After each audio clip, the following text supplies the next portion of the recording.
আসসালামু আলাইকুম। পৃথিবীর আইনা ইউটিউব চ্যানেলে আপনাদের স্বাগত। আমরা হযরত উসমান বিন আফফান রাদিয়াল্লাহু তাআলা আনহু এর জীবনে ঘটে যাওয়া কিছু ঘটনা বর্ণনা করছিলাম। আজকে এর চতুর্থ পর্ব। দান করলে মানুষ আখিরাতমুখী হয়। সম্পদ তো হাতের ময়লা। যে সম্পদ অন্বেষণ করতে যায় সেটি তাকে সে পথে নিয়ে যায়। রাসূল সাল্লাল্লাহু আলাইহি ওয়াসাল্লাম দুঃখ ভরাক্রান্ত হৃদয়ে মিম্বরে উঠলেন। তিনি মানুষকে জিহাদে দান করার জন্য উৎসাহিত করতে গিয়ে বললেন, কে জাইসুল উসরাকে সজ্জিত করবে? জাইসুল উসরা অর্থ দুঃসময়ের সৈন্যদল বা অভাবে পতিত সৈন্যদল। একথা বলার পর তার দৃষ্টি একের পর একের দিকে যেতে লাগলো। সকলের মাঝে নীরবতা বিরাজ করছিল। এমন সময় উসমান রাদিয়াল্লাহু তাআলা আনহু বললেন, আমি 100 উট ও সেগুলোর প্রয়োজনীয় জিনিসপত্র দেওয়ার প্রতিশ্রুতি দিলাম। এরপর রাসূল সাল্লাল্লাহু আলাইহি ওয়াসাল্লাম দানকে আরো বৃদ্ধি করার জন্য আবার ঘোষণা দিলেন, কে জাইসুল উসরাকে সজ্জিত করবে? উসমান রাদিয়াল্লাহু তাআলা আনহু আবার দাঁড়িয়ে বললেন, হে আল্লাহর রাসূল, আমি 200 উট ও সেগুলোর প্রয়োজনীয় জিনিসপত্র দেওয়ার প্রতিশ্রুতি দিলাম। এরপর রাসূল সাল্লাল্লাহু আলাইহি ওয়াসাল্লাম তৃতীয়বারের মতো আওয়াজ উঁচু করে বললেন, কে জাইসুল উসরাকে সজ্জিত করবে? উসমান রাদিয়াল্লাহু তাআলা আনহু আবারও তার ডাকে সাড়া দিয়ে বললেন, আমি 300 উট ও সেগুলোর প্রয়োজনীয় জিনিসপত্র দেওয়ার প্রতিশ্রুতি দিলাম। এরপর নবী করিম সাল্লাল্লাহু আলাইহি ওয়াসাল্লাম মিম্বর থেকে নেমে হাস্যোজ্জ্বল হয়ে বলতে লাগলেন, এরপর উসমান যাই করুক না কেন তার কোনো ক্ষতি হবে না। এরপর উসমান যাই করুক না কেন তার কোনো ক্ষতি হবে না। অর্থাৎ উসমান রাদিয়াল্লাহু তাআলা আনহু যে আমলই করুক না কেন তিনি জান্নাতেই যাবেন। আলহামদুলিল্লাহ। এখানে যে ঘটনাটা ঘটল, যে জিহাদে যাওয়ার জন্য যে সৈন্যদল ছিল তাদের বিষয়ে কিছু সংগ্রহ করা হচ্ছিল, মানে তাদের জন্য অর্থ সম্পদ কিংবা যাই হোক যুদ্ধ করার জন্য তো এরকম কিছু দরকার হয়, সেটা সংগ্রহ করা হচ্ছিল। সেই সময় 3বার নবীজি দান করার ব্যাপারে উৎসাহিত করলেন তার সাহাবীদের প্রতি, এবং তিনবারই কিন্তু উসমান রাদিয়াল্লাহু তাআলা আনহু তার সেই ডাকে সাড়া দিলেন এবং তিনি প্রয়োজনীয় জিনিসপত্র দেওয়ার প্রতিশ্রুতি দিলেন। এখানে প্রথম কথা যেটা, সেটা হলো জন্য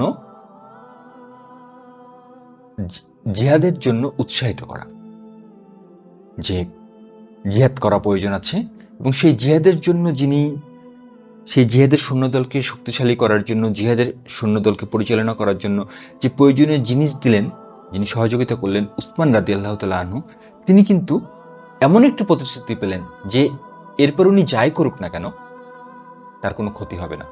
তার মানে আমরা এখান থেকে যেটা বুঝতে পারছি যে জিহাদের জন্য যে সৈন্যদল, তাদের জন্য যদি কিছু করা যায় সেটা অবশ্যই একটি ভালো আমল।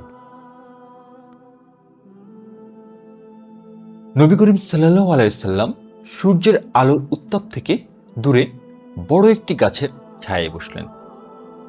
তার পাশে একজন লেখক ছিল।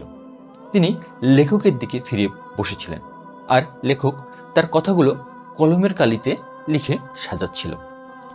এমন সময় আব্দুল্লাহ বিন হাওয়ালা আল আজদি সেখানে আসলেন।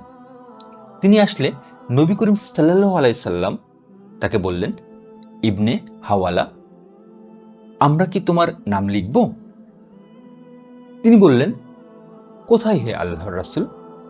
ইবনে হাওয়ালা বলেন, তখন নবী করিম সাল্লাল্লাহু আলাইহি সাল্লাম আমার থেকে মুখ ফিরিয়ে নিয়ে আবার লেখকের দিকে মনোযোগী হলেন। তিনি আবার মাথা উঁচু করে বললেন, ইবনে হাওয়ালা, আমরা কি তোমার নাম লিখব?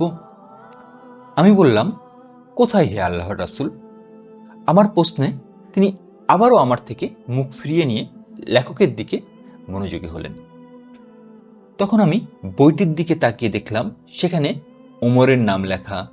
আমি ভাবলাম, ওমরের নাম তো ভালো কাজ ব্যতীত কোথাও লেখা হবে না। এরপর তিনি আবার বললেন, ইবনে হাওয়ালা, আমরা কি তোমার নাম লিখব? আমি বললাম, হ্যাঁ। তিনি বললেন, ইবনে হাওয়ালা, যখন গরুর শিংয়ের মতো ফিতনা পৃথিবীর চারদিক থেকে তেড়ে আসবে তখন তুমি কি করবে? আমি বললাম, আমি জানি না আল্লাহ তাআলা ও তার রাসূল আমার জন্য কি পছন্দ করে রেখেছেন। তিনি বললেন, তখন তুমি কি করবে যখন সে ফিতনার পরে আর এক ফিতনা তেড়ে আসবে, যে ফিতনার তুলনায় প্রথম ফিতনাটি মাত্র খরগোশের একটি ফুকের মতো মনে হবে? আমি বললাম, আমি জানি না আল্লাহ তাআলা ও তার রাসূল আমার জন্য কি পছন্দ করে রেখেছেন। তিনি বললেন, একে অনুসরণ করবে। একথা বলে তিনি এক লোকের দিকে ইশারা করলেন, যে লোকটি তখন চাদরে ঢাকা ছিলেন। তখন ইবনে হাওয়ালা লোকটির কাছে গিয়ে তার কাঁধ ধরে নবী করিম সাল্লাল্লাহু আলাইহি সাল্লামের কাছে নিয়ে এসে বললেন, এ লোক? নবী করিম সাল্লাল্লাহু আলাইহি সাল্লাম বললেন, হ্যাঁ। তখন ইবনে হাওয়ালা রাদিয়াল্লাহু তাআলা আনহু লোকটির চেহারার দিকে তাকিয়ে দেখলেন তিনি হচ্ছেন উসমান রাদিয়াল্লাহু তাআলা আনহু। আলহামদুলিল্লাহ। এখানে একটা বিষয় লক্ষণীয়, যখন ইবনে হাওয়ালা রাদিয়াল্লাহু তাআলা আনহু সেই লেখকের বইয়ের দিকে লক্ষ্য করলেন এবং যখন দেখলেন যে সেখানে লেখা আছে হযরত ওমর রাদিয়াল্লাহু তাআলা আনহু এর নাম, তখন তার মনের ভিতর কিন্তু প্রথম যে বিষয়টা আসলো সেটা হলো যে ভালো কাজ ব্যতীত এমন কোথাও তো হযরত ওমর রাদিয়াল্লাহু তাআলা আনহু এর নাম লেখা হবে না।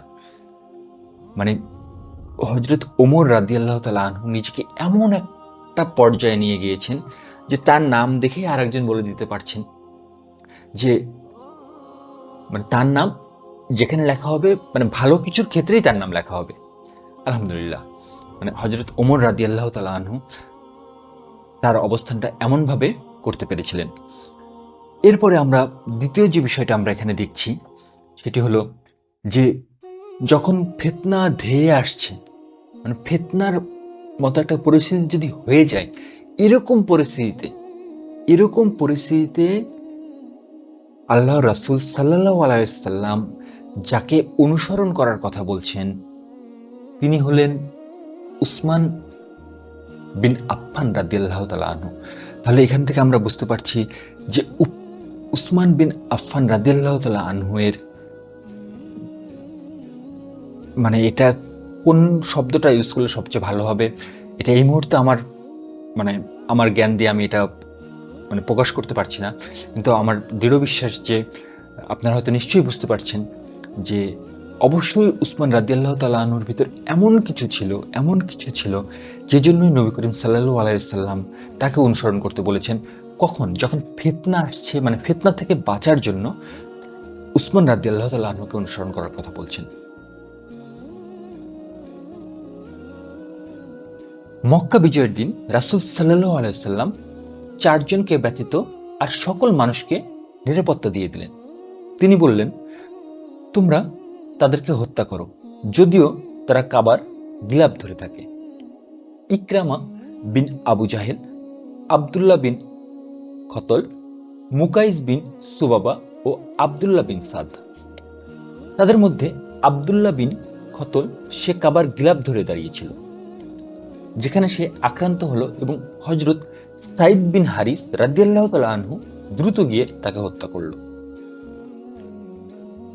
অন্যদিকে ইকরামা রাদিয়াল্লাহু তাআলা আনহু রাসূল সাল্লাল্লাহু আলাইহি সাল্লামের কাছে এসে ইসলাম গ্রহণ করলেন, আর আব্দুল্লাহ বিন সাদ তিনি উসমান রাদিয়াল্লাহু তাআলা আনহু এর কাছে গিয়ে লুকালেন। যখন রাসূল সাল্লাল্লাহু আলাইহি সাল্লাম বায়াত গ্রহণের জন্য মানুষকে ডাক দিলেন, তখন উসমান রাদিয়াল্লাহু তাআলা আনহু তাকে নিয়ে আসলেন। তিনি রাসূল সাল্লাল্লাহু আলাইহি সাল্লামের হাতে ইসলাম গ্রহণ করলেন।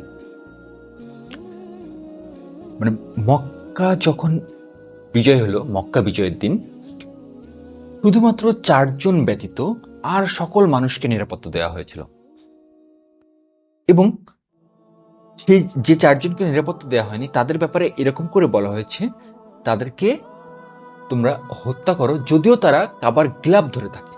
মানে তারা যদি এমন একটা জায়গায় গিয়ে লুকায় যেখানে তারা এটা এমনটা বিশ্বাস করছে যে আমি যদি এখানে আসি তাহলে হয়তো কেউ আমাকে কিছু বলবে না কিংবা আমাকে হত্যা করবে না। কিন্তু সেই অবস্থায়ও রাসূল সাল্লাল্লাহু আলাইহি সাল্লাম তাদেরকে হত্যা করার নির্দেশ দিয়েছেন। এমত অবস্থায় এমত অবস্থায়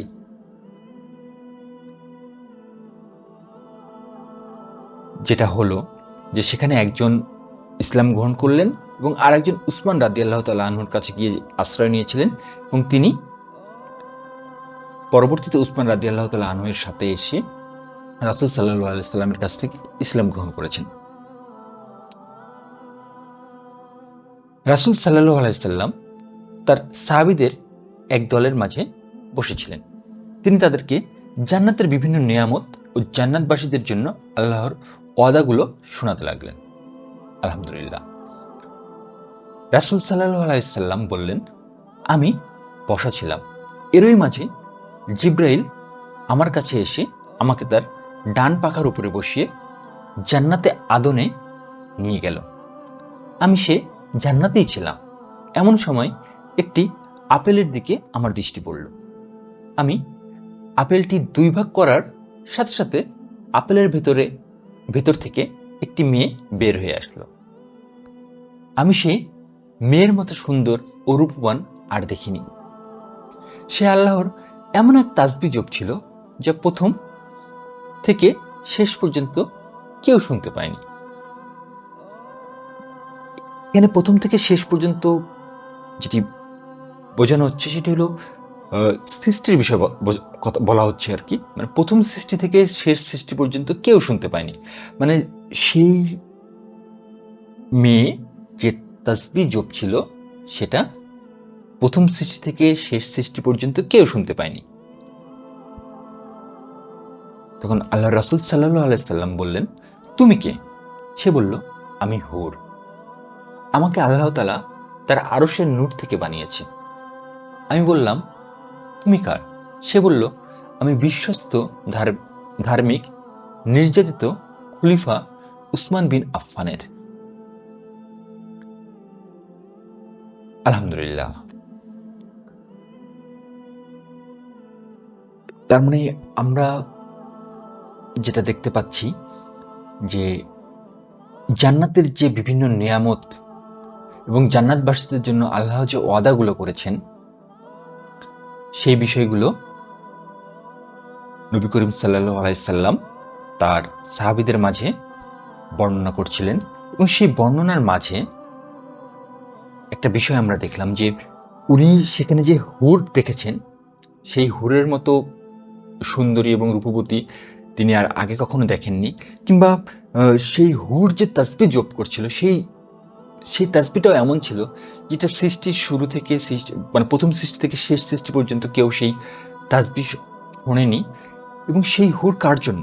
সেই হুর উসমান বিন আফফান রাদিয়াল্লাহু তাআলা আনহুর জন্য। তার মানে আমরা দুনিয়াতে যারা বসবাস করছি আর কি, এখান থেকে আমরা এতটুকু চিন্তা করতে পারি যে যারা এখন ভালো কাজ করছেন কিংবা যারা জান্নাতে যাবেন তাদের জন্য হুরগুলো ও তাদের জন্য যে হুরগুলো রাখা হয়েছে তারা হয়তো অলরেডি জানে যে আমি কার জন্য ওয়েট করছি। আলহামদুলিল্লাহ। আলহামদুলিল্লাহ। আজকের মতো ঘটনা এ পর্যন্তই। এরকম আরও ঘটনা জানার জন্য এবং শোনার জন্য কাইন্ডলি আমাদের সাথে থাকুন। ধন্যবাদ।